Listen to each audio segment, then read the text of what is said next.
Assalamualaikum warahmatullahi wabarakatuh. Selamat datang di channel Bu Hafhaf. Hari ini kita akan membahas soal ilmu pengetahuan alam PPAD Kemitraan Kabupaten Sleman, bagian kedua, nomor 11 sampai 20. Tentunya bersama dengan Bu Hafhaf. Yuk tonton terus videonya sampai akhir. Nomor 11, Isabel melakukan percobaan dengan menjatuhkan bola dari sebuah ketinggian. Kita diminta menyimpulkan perbandingan antara energi kinetik dan energi potensial pada titik C. Mari kita perhatikan gambar. Isabel melempar bola dari titik A hingga terjatuh di titik D. Seperti yang kita ketahui bahwa setiap titik ini memiliki energi mekanik yang bernilai sama, di mana energi mekanik adalah penjumlahan dari energi potensial ditambah energi kinetik. Energi potensial memiliki rumus massa kali gravitasi kali tinggi, sedangkan energi kinetik memiliki rumus setengah mv kuadrat. Dari rumus ini sehingga energi potensial sangat memperhatikan ketinggian dan energi kinetik memperhatikan kecepatan benda. Pada titik A, bola memiliki ketinggian paling tinggi, maka pada titik A, energi potensialnya bernilai maksimum, sedangkan energi kinetiknya bernilai minimum. Karena ketika Isabel baru akan menjatuhkan bola dari titik A, bolanya belum memiliki kecepatan, sehingga energi kinetiknya bernilai minimal atau 0. Dan Bu Hafhaf sampaikan bahwa tadi energi potensialnya memiliki nilai maksimal, di mana ketinggian bola di titik A yaitu 5 meter, maka secara perhitungan energi potensial memiliki nilai sebesar 5 di titik A. Maka energi mekanik di titik A yaitu energi potensial ditambah energi kinetik, di mana energi potensial di titik A adalah 5, energi kinetiknya adalah 0, maka energi mekaniknya diketahui senilai 5. Sehingga pada titik B, energi mekaniknya juga 5, pada titik C, energi mekaniknya juga 5, pada titik D, energi mekaniknya juga 5. Nah, kita diminta mengetahui perbandingan antara energi kinetik dan energi potensial di titik C. Dari informasi energi mekanik di titik A, kita nanti bisa mengetahui energi yang terdapat di titik C.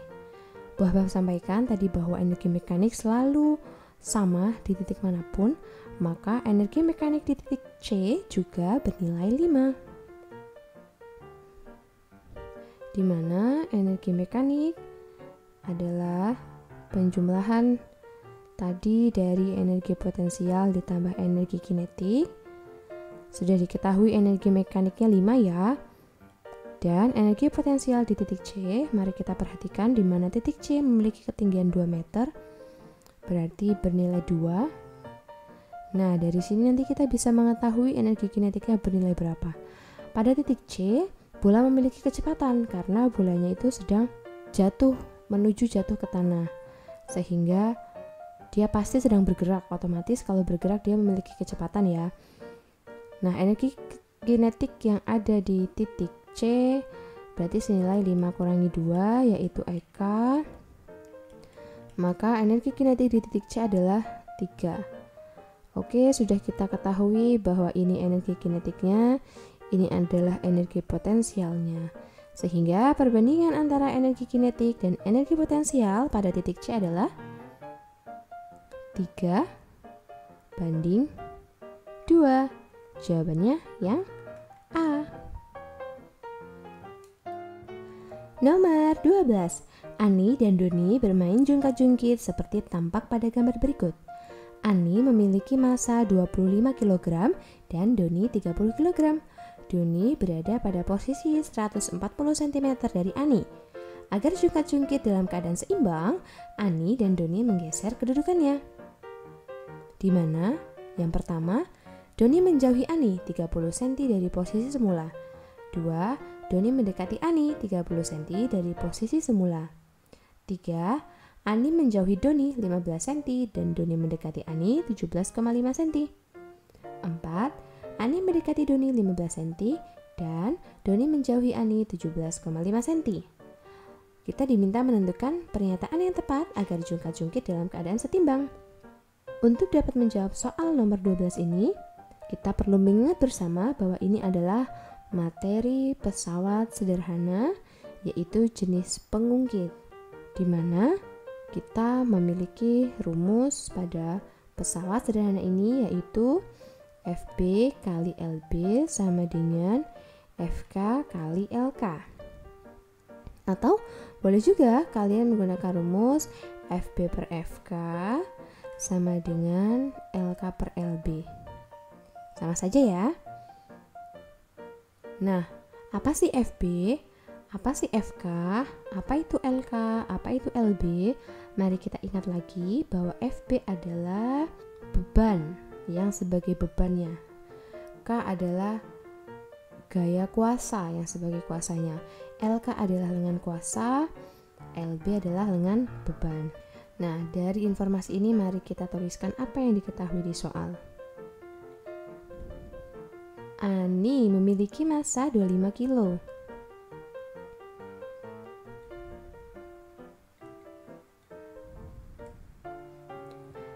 Kemudian Doni memiliki massa 30 kg. Dari informasi ini, kita dapat mengetahui FB dan FK, yaitu dengan cara mengalihkan massa dengan gravitasi bumi yang senilai 10, ya. Gravitasi bumi yang senilai 10, maka diperoleh berat Ani yaitu 250 Newton dan berat Doni 300 Newton. Nah, karena ini pada jungkat-jungkit, kita dapat menentukan secara bebas siapa yang menjadi FB, siapa yang menjadi LK. Kemudian di sini diketahui informasi ada 60 cm. Nah, kalau Bu Hab-Hab tentukan di mana Ani sebagai kuasa, Doni sebagai beban, maka informasi 60 cm ini adalah informasi lengan kuasa. Kemudian ada informasi bahwa Doni berada pada 140 cm dari Ani.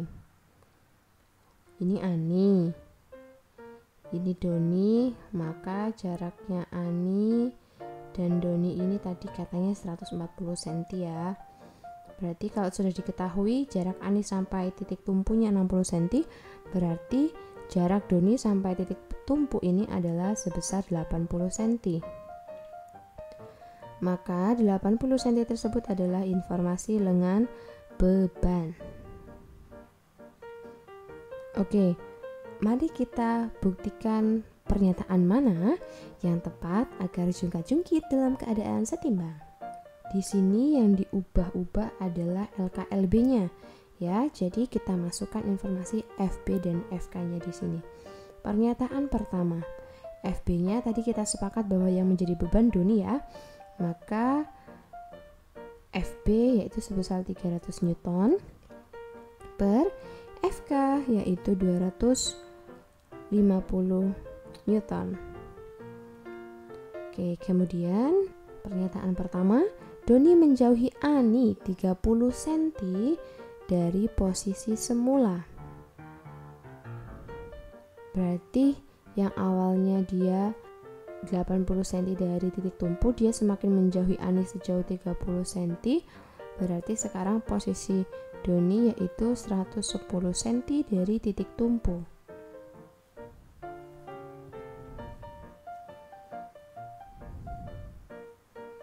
di mana 110 milik Doni berarti termasuk lengan beban ya. Dan Ani tidak berubah posisi, maka di sini tetap 60.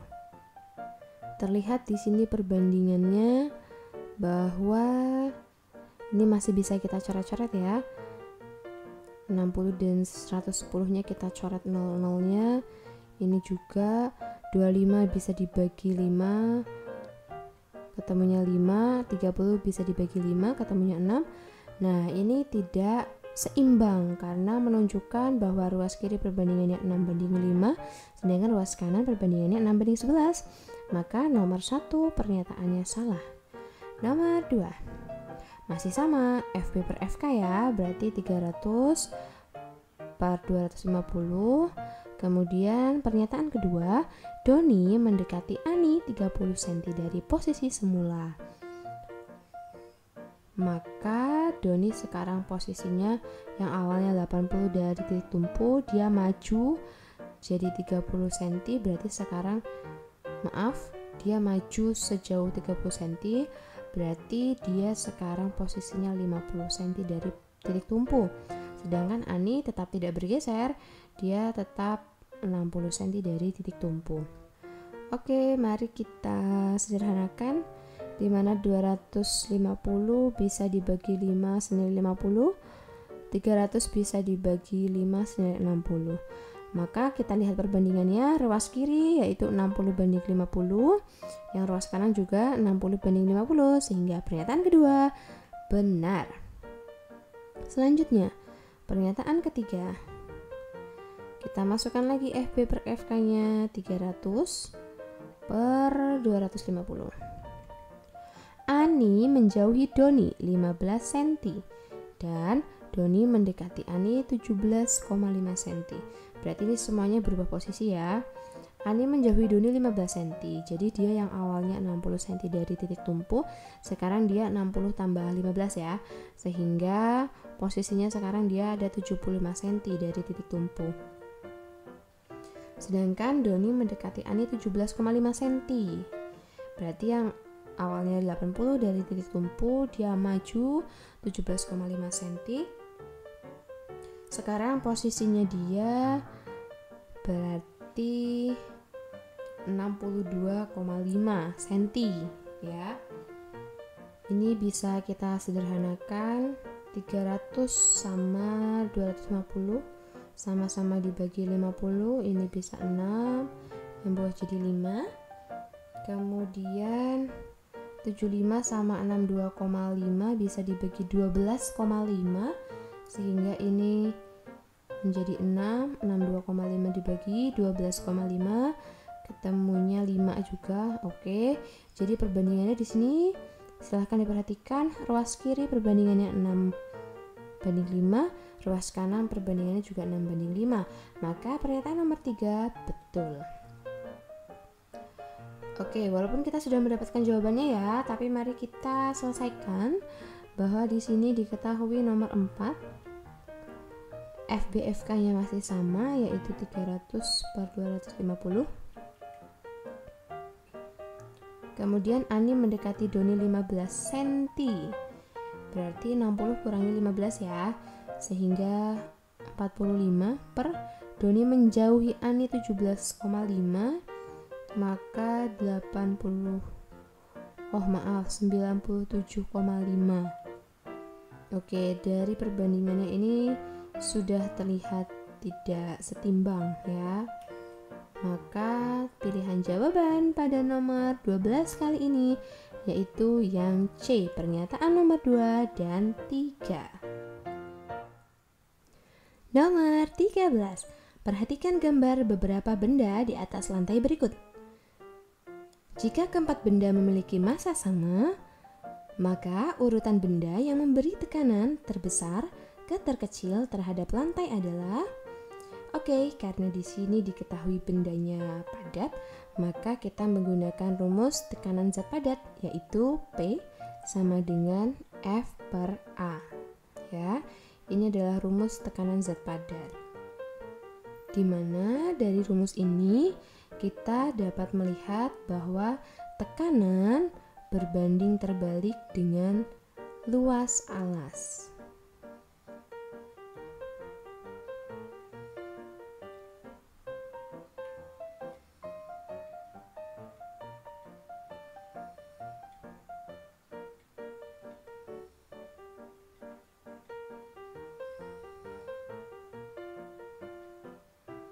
Oke, sehingga untuk menentukan mana yang tekanan terbesar, kita harus mencari luas alas yang paling kecil, betul.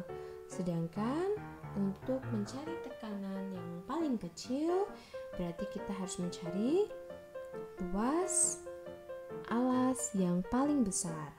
Maka karena ini kita diminta mengurutkan, mari kita hitung satu persatu dari balok 1, di mana A adalah luas alas yang menempel di lantai. Ya, sehingga yang menempel di lantai di sini adalah 8 dan 2 atau panjang kali lebarnya. Angka 5-nya ini hanya sebagai pengecoh saja ya. Sehingga luas alas pada balok pertama senilai 16 cm persegi. Kemudian pada balok kedua 12 cm persegi, pada balok ketiga 30 cm persegi, pada balok keempat 6 cm persegi. Nah, dari sini nanti kita bisa mengetahui mana yang memiliki tekanan terbesar sampai terkecil. Tadi Bu Habhab ingatkan bahwa tekanan yang paling besar artinya luas alasnya yang paling kecil. Mari kita urutkan dari yang paling kecil. Ini yang pertama ya, sehingga yang pertama adalah nomor 4, nomor satunya salah. Kemudian yang berikutnya adalah balok kedua. Oke, setelah 4, kemudian 2, urutan ketiga yaitu balok pertama, urutan keempat atau yang luas alas yang paling besar yaitu balok ketiga. Maka jawabannya adalah yang A. Nomor 14. Disajikan sebuah bacaan. Silahkan kalian dapat klik tombol pause pada video kali ini agar dapat membaca bacaan tentang tsunami yang tertera pada layar.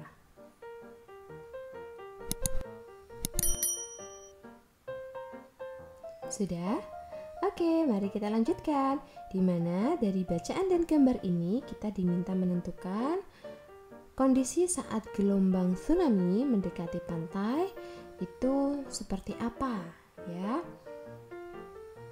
Mari kita perhatikan beberapa kalimat yang perlu kita garis bawahi pada bacaan tersebut, dan mari kita perhatikan gambar pergerakan tsunami dari perairan dalam menuju ke pantai.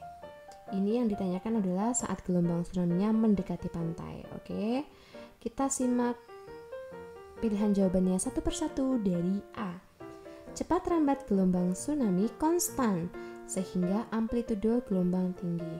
Mari kita garis bawahi bahwa di sini terdapat kalimat saat gelombang tsunami mendekati pantai, kecepatannya justru menurun akibat gesekan dengan dasar laut.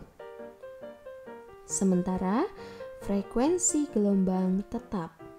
Ya, inilah kondisi ketika gelombang mendekati pantai. Maka pilihan jawaban A ini sudah salah karena di sini diinformasikan bahwa cepat rambatnya konstan. Oke, padahal diinfokan bahwa cepat rambat gelombangnya yaitu menurun. Kemudian pilihan jawaban B, panjang gelombang tsunami tetap, menyebabkan cepat rambat gelombang makin tinggi. Oke, dari kalimat yang terakhir ini sudah salah ya. Tapi mari kita perhatikan panjang gelombangnya apakah betul tetap. Di sini kalian lihat bahwa awalnya yang gelombangnya itu agak mendatar, lama-lama sampai menuju mendekati pantai, gelombangnya semakin tinggi. Itu artinya panjang gelombangnya semakin memendek, bukan tetap. Oke, itulah yang menyebabkan pilihan jawaban B juga salah. Pilihan jawaban C, frekuensi meningkat dan panjang gelombang memendek sehingga kecepatan menurun. Oke, kecepatan menurun bolehlah, Tapi di sini informasi pilihan jawaban C adalah frekuensinya meningkat. Sedangkan pada bacaan, ketika tsunami mendekati pantai, frekuensinya bernilai tetap. Maka disinilah kesalahannya. Nah, maka pilihan jawabannya adalah yang D. Mari sambil kita perhatikan gambar. Panjang gelombang tsunami memendek. Oke, seperti yang tadi Bu Habab sampaikan bahwa yang awalnya dia agak mendatar, lama-lama ketika mendekati pantai, panjang gelombangnya memendek ya. Di sini terlihat lama-lama memendek. Dan amplitudo gelombang semakin tinggi. Amplitudo adalah tingginya gelombang. Kalian perhatikan bahwa yang awalnya datar, kemudian lama-lama gelombangnya semakin meninggi. Nah, itu artinya amplitudo gelombangnya semakin tinggi ya.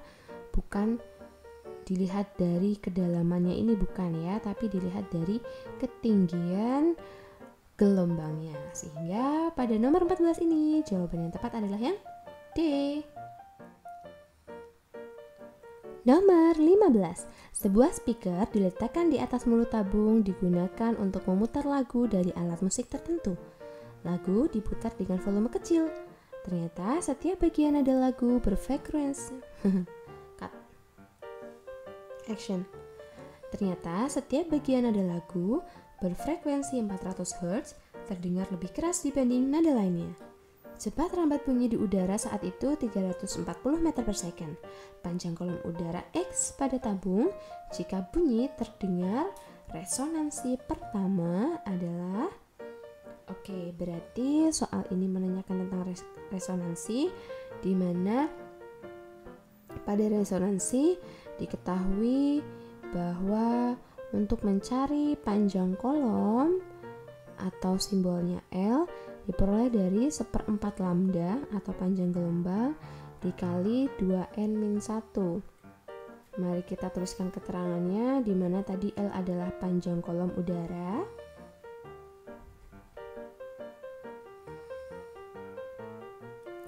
Kemudian lambda adalah panjang gelombang.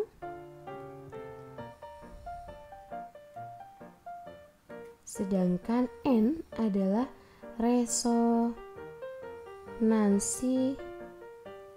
ke berapa gitu ya.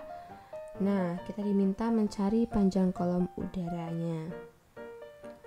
Terdapat informasi frekuensi, terdapat informasi cepat rambat bunyi. Nah, dari info tersebut kita dapat mencari panjang gelombangnya. Tadi kecepatannya 340 meter per second, kemudian frekuensinya 400 Hz, maka kita bisa mengetahui panjang gelombangnya diperoleh dari rumus V sama dengan lambda kali frekuensi. Maka untuk mencari lambdanya, V per frekuensi sama dengan lambda. V-nya tadi 340, frekuensinya 400, maka diperoleh lambdanya sekian ya. Mari kita sederhanakan. 0 bisa dicoret-coret, 34 dibagi 2 17, 40 dibagi 2 20. Oke, tidak apa-apa dalam bentuk pecahan. Langsung saja kita tuliskan 17/20 sama dengan lambdanya. Oke. Nah, kemudian N tadi disebutkan bahwa N adalah resonansi keberapa? Pada soal diketahui bahwa kita diminta menentukan kalau ini tuh resonansinya yang pertama, sehingga N-nya bernilai 1 di sini. Oke. N bernilai 1 karena resonansi pertama. Baiklah, dari informasi tersebut mari kita masukkan ke dalam rumus, di mana L atau panjang kolom udara adalah 1/4 dari lambda. Tadi lambdanya 17/20 ya. Kemudian dikali 2n, n-nya 1, kurangi 1, maka L sama dengan 1/4 kali 17/20. 2 kali 1, 2, kurangi 1 gini ya. maka L sama dengan 1/4 kali 17/20 kali 2 kurangi 1 ya 1. Sehingga diketahui L-nya senilai 0,2125, satuannya meter. Oke. Nah, di sini yang diminta adalah satuannya cm, sehingga dari meter ke meter kita kalikan 100, sehingga diketahui panjang kolom udaranya adalah 21,25 cm. Jawabannya adalah yang A. Nomor 16. Perhatikan gambar skema proyektor film bioskop berikut. Fokus lensa yang dipakai pada proyektor tersebut 15 cm. Untuk mendapatkan bayangan seperti di layar, maka jarak slide ke lensa yang memungkinkan dan posisi gambar slide yang tepat adalah yang mana? Antara gambar 1, 2, 3, dan 4. Diketahui di gambar ini bahwa proyektor film tersebut menggunakan lensa cembung.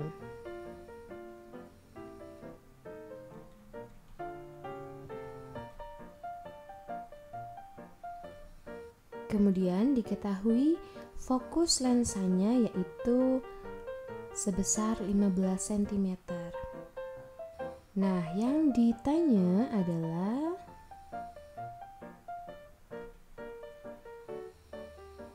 jarak slide ke lensa. Ini yang ditanyakan ya. Maka jarak slide ke lensa ini adalah SO. Sehingga yang ditanya adalah SO dan posisi gambar.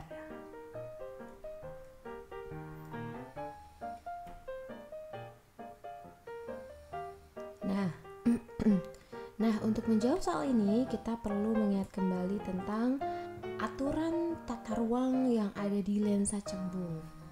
Kemudian nanti kita harus mengingat juga aturan tentang pembentukan sifat bayangannya. Mari kita gambarkan di sini bahwa lensa cembung memiliki dua bagian, di mana ini adalah bagian depan lensa. Ini artinya di belakang lensa, ya. Di setiap bagiannya terdapat titik fokus dan jari-jari kelengkungan, di mana jari-jari kelengkungan itu bernilai 2 kali fokus.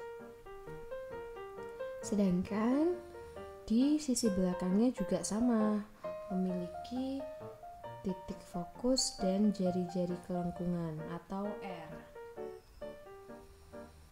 Nah, dari sini kita dapat menentukan posisi ruang-ruang benda dan ruang bayangan, di mana ruang benda pada lensa cembung yaitu bisa di depan lensanya atau bisa di belakang lensanya, di mana ruang benda di depan lensa antara titik fokus dengan lensanya itu disebut ruang benda 1.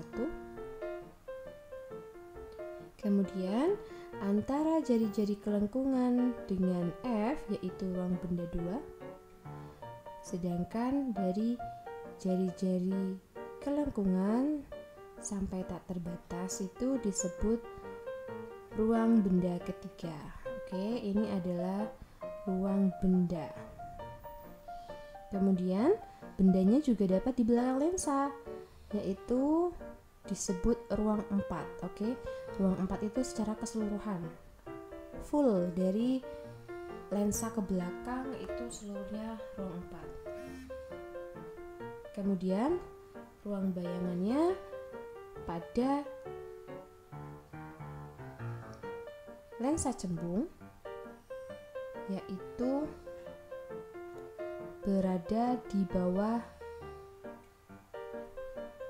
ruang benda, di mana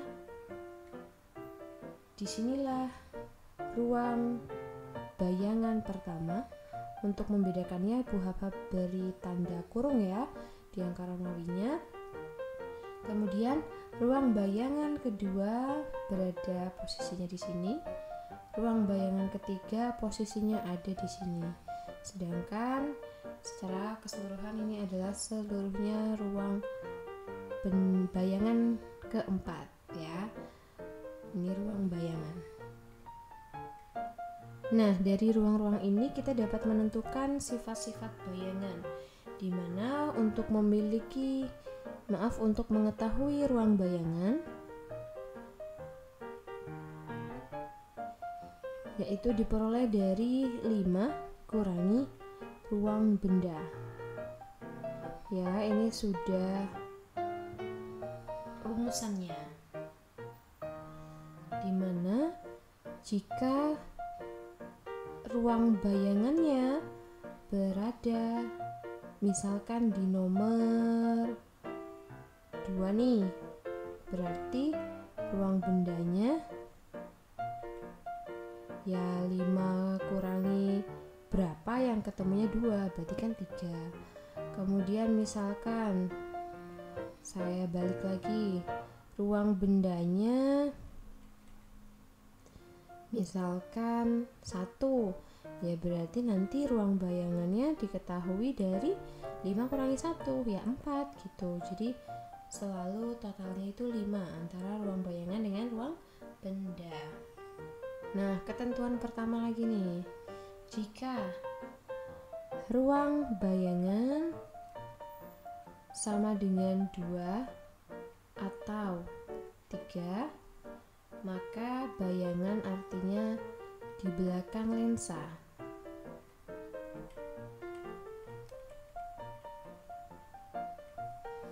Kemudian jika ruang bayangan sama dengan 4, maka bayangan jatuh di depan lensa.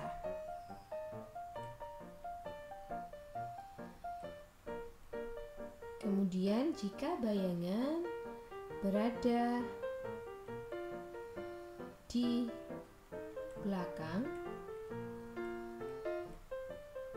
lensa, maka artinya bayangan tersebut nyata dan terbalik. Sedangkan apabila ruang bayangan itu jatuhnya di depan lensa, maka artinya bayangan bersifat maya dan tegak.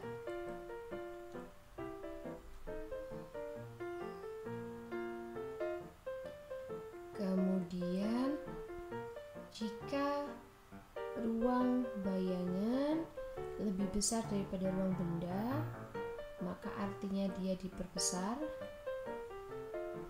Dan jika ruang bayangan lebih kecil daripada ruang benda, maka artinya diperkecil. Nah, dari gambar ini bahwa gambar yang tertera pada layar ini artinya di belakang lensa, ya. Layarnya ini di belakang lensa. Artinya sifat bayangannya di situ adalah nyata dan terbalik.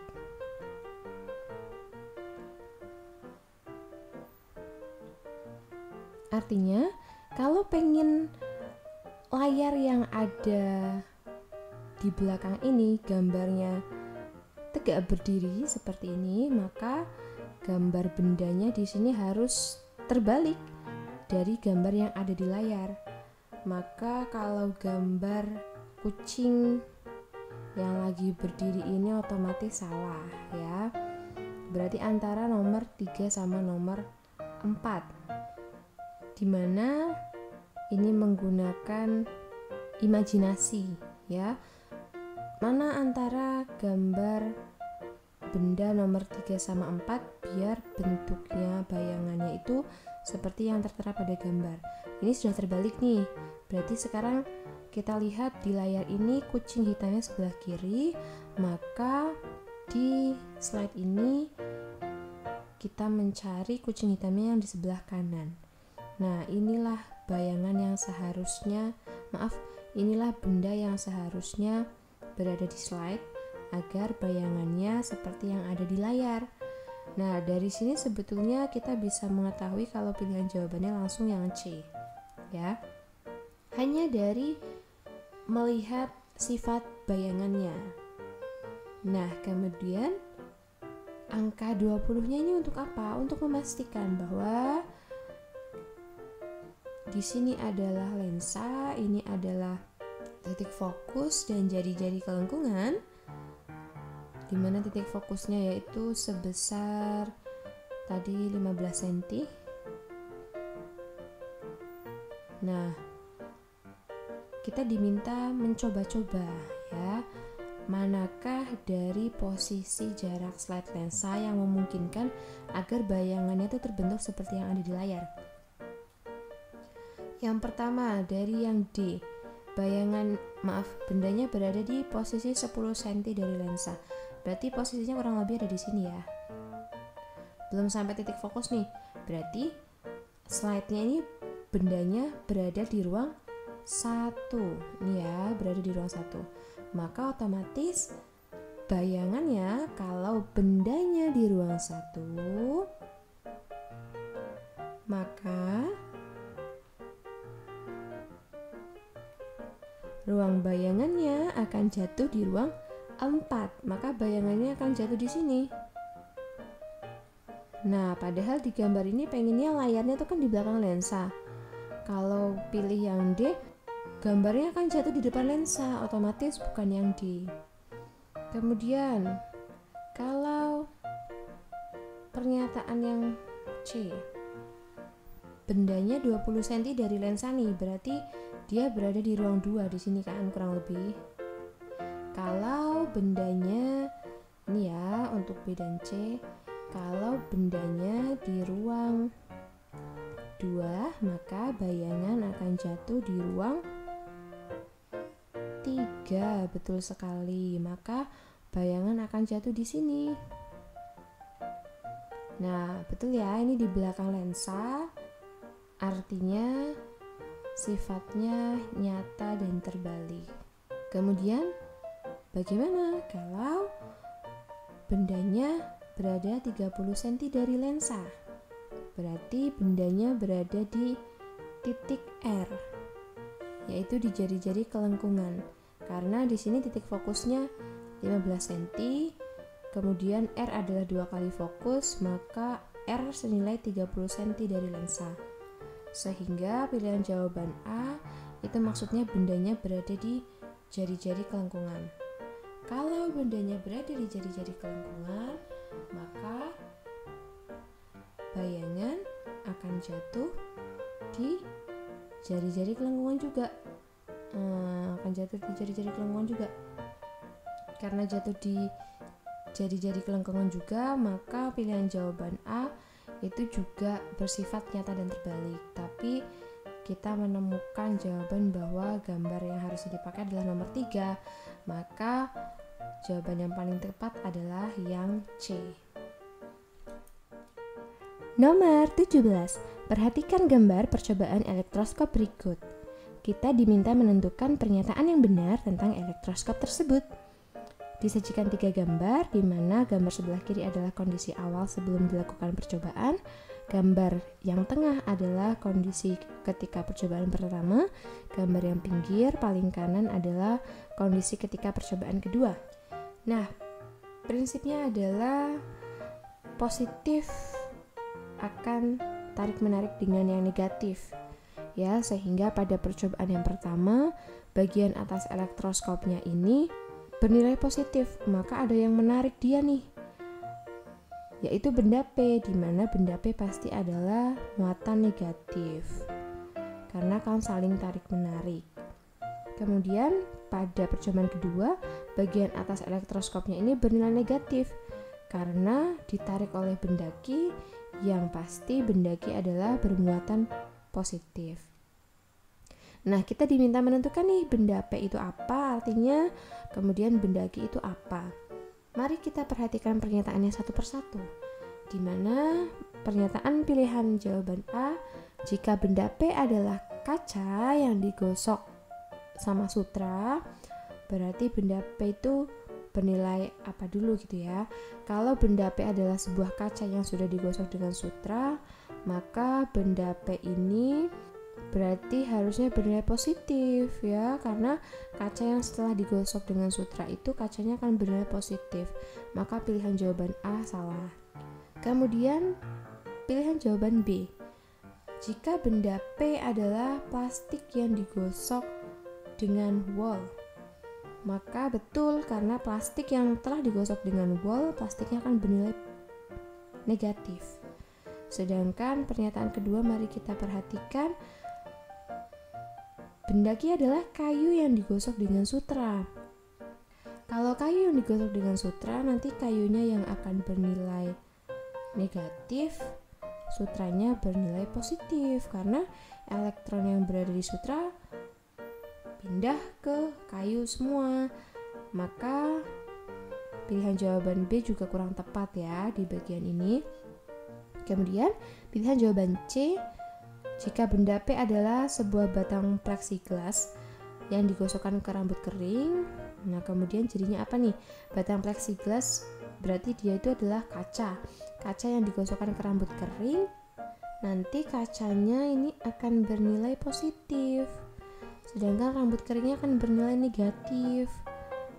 Sehingga pilihan jawaban nomor C salah di bagian ininya ya, karena harusnya kan benda P adalah yang bernilai negatif. Oke, kemudian pilihan jawaban D, benda P adalah penggaris plastik yang digosokkan ke rambut kering. Nah, penggaris plastiknya ini akan bernilai negatif karena telah digosokkan dengan rambut kering. Dan benda Q adalah kaca yang digosok dengan kain sutra, dimana kalau kaca habis digosok dengan kain sutra nanti kacanya jadi positif ya. Jadi sudah selesai ya, benda P adalah plastik yang sudah digosok dengan rambut kering, kemudian benda Q adalah kaca yang sudah digosok dengan kain sutra. Pilihan jawabannya adalah yang D. Nomor 18. Perhatikan rangkaian gambar berikut. Kita diminta menentukan besar daya listrik pada rangkaian di atas. Nah, untuk dapat menyelesaikan soal ini, kita perlu membaca informasi yang ada di soal. Yang pertama, kita perlu mengetahui hambatan yang ada pada rangkaian itu sebesar berapa. Kemudian kita juga harus membaca alat ukur ini, yaitu alat ukur yang digunakan untuk mengukur kuat arus atau disebut ampermeter. Nah, mari kita mulai dari mengukur kuat arusnya terlebih dahulu. Dimana cara membaca ampermeter adalah skala yang ditunjuk dibagi dengan skala maksimal dikalikan dengan batas ukur. Nah, kita perlu menentukan dulu nih, kita mau menggunakan skala bawah ini, yaitu rentang antara 0 sampai 50, atau kita mau membaca skala ini menggunakan skala yang atas, yaitu 0 sampai 100. Karena nanti akan berbeda dari skala yang ditunjuknya.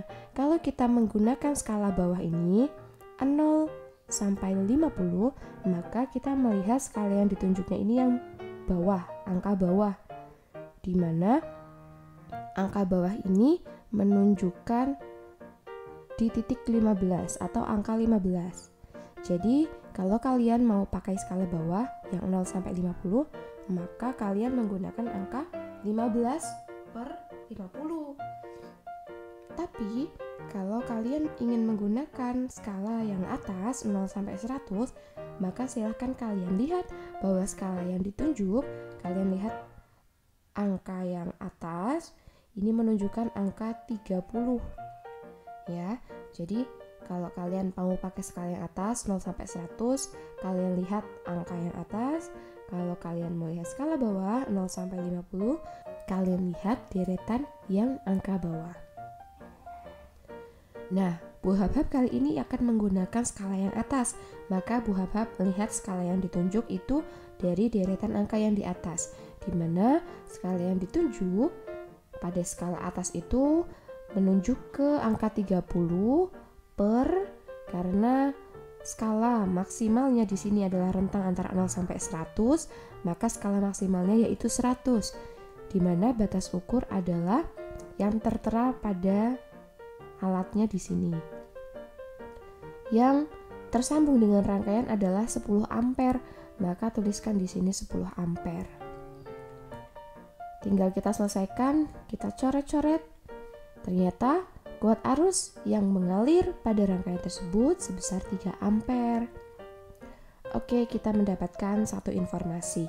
Kemudian, yang kedua, kita selesaikan hambatan yang melalui rangkaian tersebut seberapa besar. Kita selesaikan dari rangkaian paralel yang ada di dalam ini. Kita selesaikan rangkaian paralel antara R1 dengan R3, di mana rangkaian paralel tersebut diperoleh 1/12 tambah 1/3 1/6 kita jadikan per 12, 1 tambah 2 sehingga 1/Rp 3/12, maka rangkaian paralel pada gambar tersebut, rangkaian paralel yang pertama senilai 4 ohm. Nah, di sini 4 ohm. Kemudian ternyata rangkaian paralel ini seri dengan R2.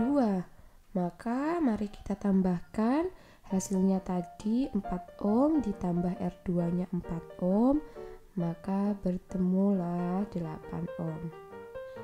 Nah, rangkaian ini sudah kita peroleh sebesar 8 ohm. Ternyata 8 ohm ini rangkaian paralel juga dengan R4, maka kita selesaikan 1/Rp yaitu 1/8, tadi karena kita ketemunya 8 ditambah 1/8 samakan jadi 8, 1 tambah 1 2, maka rangkaian paralel di rangkaian tersebut memiliki hambatan 4 ohm. Ini ternyata adalah hambatan total yang terdapat pada rangkaian tersebut, dan kita sudah memiliki kuat arusnya juga nih. Nah, yang belum diketahui adalah V-nya. Kita mencari dulu V. Diperoleh dari kuat arus dikalikan hambatan. Kuat arusnya 3, hambatannya 4, maka tegangan pada rangkaian tersebut sebesar 2 volt. Nah, ini belum selesai, karena yang diminta adalah daya listrik atau simbolnya P, di mana untuk mencari daya listrik diperoleh dari V dikali I. V-nya tadi tegangannya 12, ampernya 3. Sehingga diperoleh besar daya listrik pada rangkaian tersebut sebesar 36 watt. Atau sebetulnya kita juga bisa menggunakan rumus di mana daya adalah kuat arus yang dikuadratkan dikali dengan hambatan, di mana tadi kita peroleh kuat arusnya 3, maka 3 kuadrat dikali hambatannya 4, sehingga 9 kali 4 ketemunya 36 watt juga. Jadi sama-sama 36 ya. Pilihan jawabannya adalah yang B. Nomor 19. Sebuah trafo portable dapat digunakan untuk menaikkan atau menurunkan tegangan. Kumparan pada trafo dapat diganti-ganti dengan fleksibel sesuai kebutuhan. Untuk dapat menaikkan tegangan dari 110 volt menjadi 440 volt, seseorang mencoba melakukan beberapa perubahan. Nah, kita diminta menentukan pernyataan yang benar adalah yang mana? Nah, pada soal ini kita perlu menggunakan rumus jumlah lilitan primer dibagi atau dibanding dengan jumlah lilitan sekunder sama dengan tegangan primer dibanding dengan tegangan sekunder sama dengan kuat arus sekunder dibanding kuat arus primer. Nah, kita diminta untuk menaikkan tegangan dari 110 volt menjadi 440 volt. Maka karena di gambar ini menunjukkan jumlah lilitan, sehingga perbandingan yang kita gunakan adalah antara jumlah lilitan dengan tegangan, di mana tegangan yang diminta yaitu dari 110 volt, itu adalah primernya, dibanding dengan tegangan sekunder yaitu 440 volt. Nah, kita diminta menentukan mana nih pernyataan yang benar. Oke, kita mulai dari pernyataan pertama, di mana kumparan primer tetap dan kumparan sekunder ditambah kumparan 4. Kumparan primernya tetap nih yang sebelah kiri 800. Kemudian kumparan sekundernya ditambah kumparan 4 nih 1200 ditambah kumparan 4 2000, jadi 3200 ya.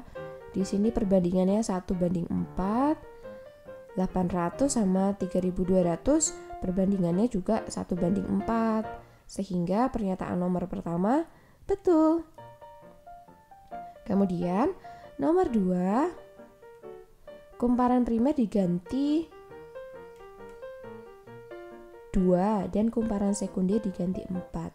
Oke, primernya ini diganti sama 2, berarti 500. Kemudian kumparan sekundernya diganti 4, jadi 2000.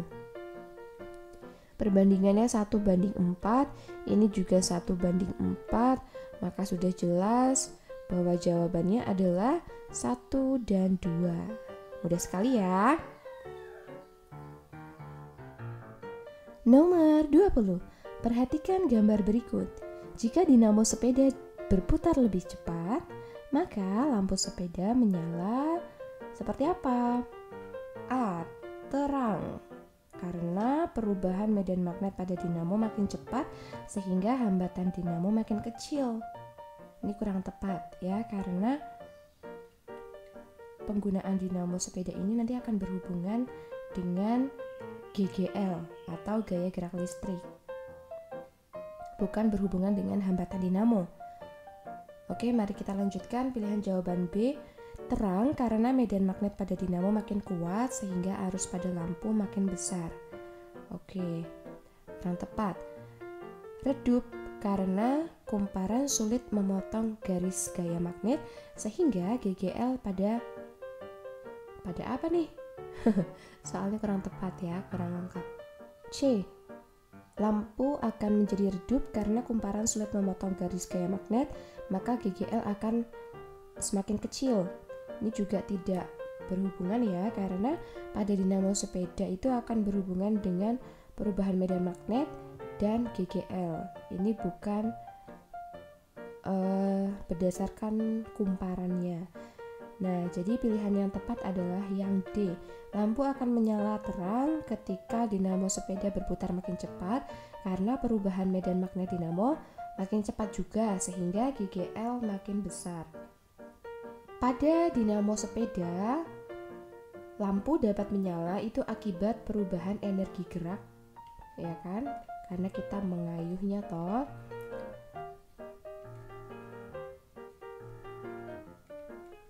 Menjadi energi listrik.